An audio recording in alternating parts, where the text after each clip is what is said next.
आपने कहा जी इंडिया हमला कर देगा, क्या हलवा है खा जाएंगे, ऐसी की तैसी हमला कर देगा। हम वो लोग नहीं हैं, ये पाकिस्तान है, ये 26 करोड़ अवाम जो है इन लोगों को खा जाएगी। वैसे ही इंडिया कभी सोचे भी ना कि वो हम पे हमला करेगा। ये तो मेरी बात सुनिए। तो उनका अपने मेजर गौरव आर्यन का बयान आपको याद है, उसने कहा था कि नवाज शरीफ पाकिस्तान में हमारी इन्वेस्टमेंट है, इससे बड़ी बात क्या हो सकती है।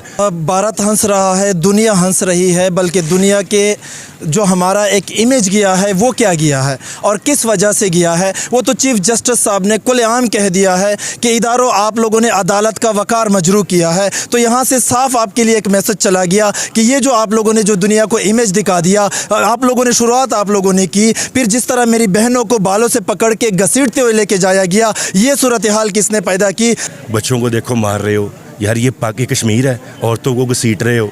मतलब तुम लोगों को इतनी तमीज़ नहीं कि बस हमारा इक़्तिदार बच जाए, दुनिया जाए भाड़ में, हर चीज़ जाए भाड़ में। नमस्कार दोस्तों, मेरा नाम है दीमान और आप देख रहे हैं नेशन ग्रो। पाकिस्तान के लोगों को डर सता रहा है कि पाकिस्तान की हालत ख़राब हो चुकी है, कहीं भारत अटैक न कर दे। कई मंत्री बयान दे चुके हैं। एक मंत्री थे इनके जिन्होंने ये कहा था कि ये जो पाकिस्तान के अंदर पूरी आगजनी हुई है इमरान खान के गिरफ्तार होने के बाद में, आरएसएस और बीजेपी ने करवाई है। भाई ये लोग ऐसे बयान देते हैं, मतलब अलग ये लेवल की दुनिया में ये लोग पहुंच जाते हैं, फिर वहाँ से इन्फॉर्मेशन इकट्ठा करते हैं, फिर यहाँ धरती के ऊपर उतरते हैं, फिर जाके बयान देते हैं। आप पहले वीडियो देखिए, बोल पाकिस्तान चैनल का वीडियो है, उसके बाद में हम बात करते हैं जो इस वीडियो के अंदर बताया गया इस टॉपिक को। किस तरह देख रहे हैं आप उनकी स्टेटमेंट को? बड़ी चीज़ है ये, पंजाबी में एक बात है, ये अपना हादसा खुद बनवाते हैं। इंडिया जाके जो उनके इंडिया वाले शुरू से इनको कहते रहे हैं, इनके कारोबार हमारे साथ, इनके मफादात हमारे साथ, इनकी हर चीज़ हमारे साथ, तो ये लोग उनका अपने मेजर गौरव आर्यन का बयान आपको याद है, उसने कहा था कि नवाज शरीफ पाकिस्तान में हमारी इन्वेस्टमेंट है, इससे बड़ी बात क्या हो सकती है। तो ये किसी और के एजेंडे पे काम कर रहे हैं, ये गद्दार टाइप लोग हैं। अब तो इनको गद्दार भी नहीं, पता नहीं इनको क्या कहना चाहिए।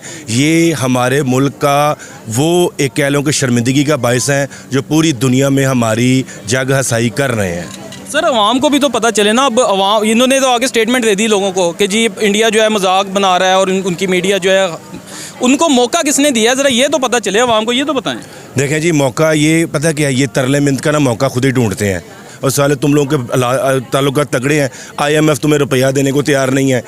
दिसंबर में तुमने मतलब $8 अरब की एक किस्त देनी है, चाइना तुमसे बात करने को तैयार नहीं है, तो तुम लोग सिर्फ ये गुडी गुडी करके जाके 2 तस्वीरें उतारी, मीडिया पे डाल दिया, ये लोग बड़े खुश हैं। चाइना के जो हमारे साथ ताल्लुकात थे, जो तुर्की के हमारे साथ ताल्लुकात थे, जो हम लोगों ने रोल प्ले किया है UAE के साथ, सऊदी अरब के साथ, तो वो इसको लीडर मानते हैं। वो इन लोगों को पता है कि ये मंगते लोग हैं, तो इनकी कोई रेपुटेशन नहीं है, इनकी क्रेडिबिलिटी ख़त्म हो चुकी हुई है। सबसे पहले जब मेरे मुर्शद को गोलियां लगी थी, उसके बाद जब उसको ये कॉलर से पकड़ के इन्होंने अरेस्ट किया, वो ये दोनों चीज़ें मेरे लिए इससे बुरा टाइम मैं अपनी ज़िंदगी में नहीं देख सकता। क्या जंग लड़ा है वो जंग ही तो सबसे बड़ी ये लड़ है कि रूल ऑफ लॉ। और बात सुने, रूल ऑफ लॉ जिस मुल्क में होता है ना, उसी की वही मुल्क तरक्की करता है और वही मुल्क का कोई डिसिप्लिन होता है। तो हमने कभी भी, ये जितने लोग इंतशारी थे ना, ये इनके अपने भेजे हुए लोग थे। अच्छा सर, ये बताएं अब, चूँकि जो गवर्नमेंट है, सबसे पहले तो ख्वाजा आसिफ साहब ने एक स्टेटमेंट दी कि इंडिया हमला कर सकता है अगर इलेक्शन होते हैं। फिर अता तारड़ साहब की एक स्टेटमेंट आती है, वो कहता है जी कि ये जो सब कुछ हुआ है ये 2 दिन में पीछे, वो कहते हैं बीजेपी ने और इराक़ के एजेंट्स थे, ये हमारे तो थे ही नहीं पाकिस्तानी। अब आगे जो है ये मरियम औरंगज़ेब कह रही हैं कि जी इंडिया हंस रहा है। तो 75 साल से हम यही देख रहे हैं, जब भी कोई इस तरह का मसला होता है पाकिस्तान में, हम कहते हैं जी ये उसने करा दिया इसराइल ने, कभी हम कहते हैं इसके पीछे इंडिया था, कभी हम कहते हैं USA था। तो क्या हम कभी अपनी गलती को भी एक्सेप्ट करेंगे ताकि उससे रिकवर करके तो आगे जा सकें, या अभी यही चलता रहेगा अब 75 साल से जो चल रहा है? देखो भाई, मैं सबसे बड़ी बात बताऊं, सबसे बड़ी हमारी गलती पता की है कि हमने नवाज शरीफ जैसा नासूर छोटे से कीड़े को बड़ा सा अजदहा बना दिया। सबसे बड़ी हमारी गलती है। इसको छोटा कीड़ा जब ये था ना, इसको उसी टाइम ही बढ़ने ना देते तो आज इस मुल्क का ये हाल ना होता। ये हमारी गलती है, ये मानते हैं कि जो ये चीज़ हम लोगों ने बनाई है ना, ये हमारे लिए ऐसे है।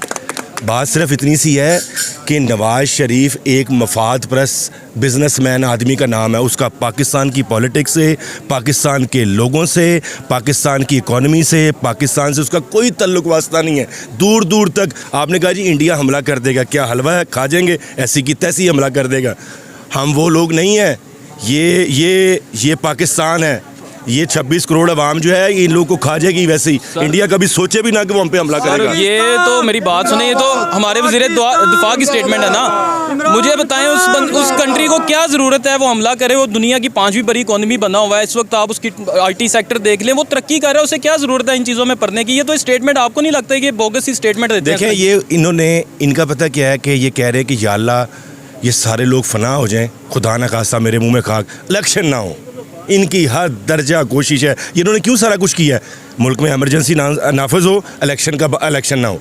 ये सारा टोपी ड्रामा इन्होंने करवाया ही इसलिए था कि इलेक्शन से भागना है, क्योंकि इन्होंने मेरे मुर्शद को कॉलर से जो उठाया ना, उससे इन्होंने उसका कद मीनार पाकिस्तान से 10 गुना ज़्यादा ऊपर कर दिया है। और जो इनको 5-7 सीटें मिलनी थी ना, अब वो भी ख़त्म हो गई हैं। अब किसी ने टिकट भी नहीं इनका लेना, इनकी ज़मानतें मुअत्तल होनी है। बच्चों को देखो मार रहे हो यार, ये पाकि कश्मीर है, औरतों को घसीट रहे हो। मतलब तुम लोगों को इतनी तमीज़ नहीं कि बस हमारा इक़्तिदार बच जाए, दुनिया जाए भाड़ में, हर चीज़ जाए भाड़ में। अच्छा, अभी जो जिस टॉपिक पे हम डिस्कस कर रहे हैं वो ये है कि जो मरियम औरंगज़ेब साहिबा हैं, वज़ीर इत्तलात व नशरियात हैं, उन्होंने कहा है कि जो पाकिस्तान की मौजूदा सूरत हाल है, जो हालात अभी 1-2 दिन में पीछे बने हैं, तो भारत जो है ना वो इस पर बहुत असर है, मजाक उड़ा रहा है। तो ये पहले बताएं कि उसको मौका दिया किसने है ये सब करने का? भारत हंस रहा है, दुनिया हंस रही है, बल्कि दुनिया के जो हमारा एक इमेज गया है वो क्या गया है और किस वजह से गया है, वो तो चीफ़ जस्टिस साहब ने खुलेआम कह दिया है कि इदारों आप लोगों ने अदालत का वक़ार मजरू किया है। तो यहाँ से साफ आपके लिए एक मैसेज चला गया कि ये जो आप लोगों ने जो दुनिया को इमेज दिखा दिया, आप लोगों ने शुरुआत आप लोगों ने की, फिर जिस तरह मेरी बहनों को बालों से पकड़ के घसीटते हुए लेके जाया गया, ये सूरत हाल किसने पैदा की?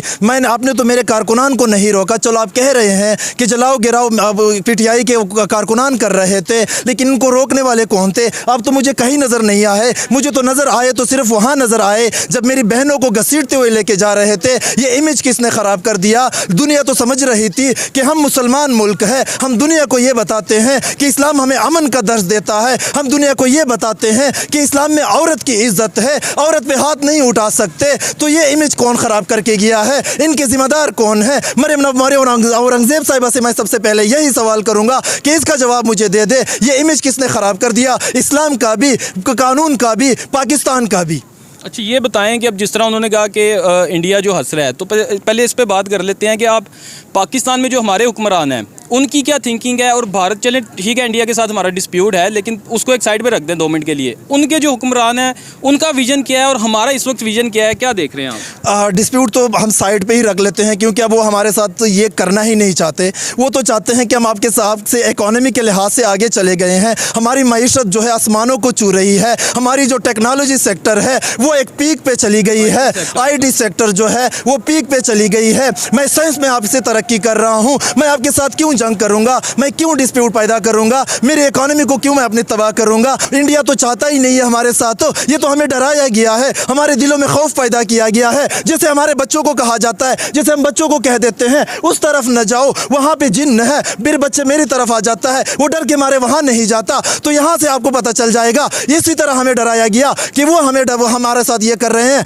हमें ये डरा कि उन्होंने अपने आयाशियाँ जारी रखी। देखिए, पाकिस्तान लोगों की सबसे बड़ी खास बात है कि बड़ी बड़ी डींगे मारना जानते हैं, बहुत बड़ी बड़ी डींगे मारते हैं। कहते हैं कि हम जो है दुनिया की सबसे अजीम कौम है और हमने कलमा पढ़ा हुआ है, हम मुसलमान हैं, ये है वो है, मतलब बहुत बड़ी बड़ी बातें ये हमेशा करते रहते हैं। लेकिन जब एक्चुअल में कुछ करने की बात आती है तो फुसकी बम बन जाते हैं। ये कहते हैं भारत हमारे ऊपर अटैक कर देगा। भैया, भारत क्यों अटैक कर देगा आपके ऊपर? आप ऐसे ही बर्बाद हो, आप लोग खुद मिलकर पाकिस्तान को बर्बाद कर रहे हो, तो किसी को दूसरे को इसमें जो है कीचड़ में पत्थर फेंकने की क्या ज़रूरत है? भाई, आप खुद अपने देश को फूंक रहे हो तो फिर दूसरा इसमें क्या इंटरेस्ट लेगा? और RSS BJP वहाँ पहुँच गई, भाई ये तो बहुत बड़ी बात हो गई। इसका मतलब तुम्हारे पाकिस्तान से ज़्यादा ताकतवर RSS और BJP वाले हैं, तो पूरा पाकिस्तान फूंक के चले आए, तुमको पता नहीं चला। सही में तुम लोग फूंक के ही बैठे हुए हो और फूंक के ही बातें कर रहे हो। मतलब अलग लेवल के भाई इनके जो मंत्री हैं बयान देते हैं कि पाकिस्तान को जो है जो जलाया गया है उसमें कोई पाकिस्तानी नहीं था, ये सब भारत के लोग आए थे और उनको जला कर चले गए। आर्मी के ऊपर अटैक कर दिया, उनको जूतों से मारा, उनकी आर्मी कुछ बोल नहीं रही थी। सोचो, इतनी निकम्मी आर्मी है कि भारत के लोग गए और पाकिस्तान के अंदर जूतों से मारा जो है वहाँ पर जो आर्मी थी, और इनके जिन्नत घर जला दिया, कैंट एरियम घुस गए, पूरा कब्जा कर लिया। उसके बाद में फिर से आराम से चले आए और इनकी आर्मी जो निकम्मी है वो आराम से देखती रही। ये बयान दे रहे हैं इनके मिनिस्टर। भाई पता नहीं क्या इन लोगों के दिमाग के अंदर चलता रहता है। एक भाई साहब तो सीधे पेट्रोल पी के आए हैं कि वो रुकने का नाम ही नहीं ले रहे हैं, रटा रटा जो तोता होता है उसकी तरीके से बोल रहे हैं। जैसे कि असेंबली में कुछ टॉपिक दिया जाता था, हम लोगों को याद करके आते थे, फिर बोलते थे ना सीएम डिक्टो कॉपी करके ऐसा लग रहा है बोल रहे हैं, ऐसा लगता है हमको रटा रटाया हुआ है कि यहाँ बोलो फिर वहाँ बोलो फिर यहाँ बोलो, बस जहाँ बोलना तुमको यही रटा वाला बोलना है। देखिए भारत जो है वो आगे बहुत बढ़ चुका है और पाकिस्तान के जो लोग सोचते हैं कि भारत जो है वो पाकिस्तान के चक्कर में पड़ा हुआ है, बर्बाद करने के चक्कर में पड़ा हुआ, कुछ नहीं भैया, आप खुद बर्बाद होगे। आपके यहाँ 97% मुस्लिम है, उसके बाद में भी मस्जिद तोड़ी जाती है एक दूसरे की, आप एक दूसरे की मस्जिद में जाके नमाज नहीं पढ़ सकते हो, इसके अलावा आपस में खुद लड़ रहे हो, मर रहे हो, तो भैया किसी को इसमें कोई दिक्कत नहीं है कि आए वहाँ पर तुम्हारे देश को बर्बाद करे। खाने के लिए परेशान हो, दवाइयाँ नहीं है तुम्हारे यहाँ पर, डॉक्टर तुम इलाज कराने भारत आते हो काफिरों के देश में, तुमको इतने ज़्यादा अगर बहुत ज़्यादा अंदर से फील आ रहा है तो तुम भैया भारत जो तुम्हारे लोग आते हैं उनको बिल्कुल बैन कर दो कि भारत को नहीं जाएगा, जिसको जाना है ना वो यूएन जाएगा, सऊदीया जाएगा या फिर कोई इस्लामिक कंट्री जाएगा जहाँ पर उसका इलाज हो सके, लेकिन भारत नहीं आएगा। लेकिन तुम्हारी गरीबी को देखकर भारत सरकार पिघल जाती है और तुमको वीज़ा दे देती है और तुम अपने बच्चों का इलाज कराते हो, अपने जो भी लोग बीमार होते हैं उनका इलाज कराते हो, उसके बाद यहाँ चले जाते हो और फिर वहाँ से गालियाँ देते हो कि भारत जो है ये है, भारत ने हमारा ये नुकसान कर दिया, वो नुकसान कर दिया। तो मानसिक ग्रसित लोग हो, तुम्हें किसी की ज़रूरत नहीं, तुम खुद आपस में बर्बाद होगे। और 75 साल का रिकॉर्ड उठाकर देख लीजिए, आपको पता चल जाएगा कि किसने देश को बर्बाद किया, आप लोगों ने खुद किया है। वीडियो कैसे लगे हमें कमेंट सेक्शन में जरूर बताइएगा। मिलते हैं नए वीडियो के साथ, नमस्कार, धन्यवाद।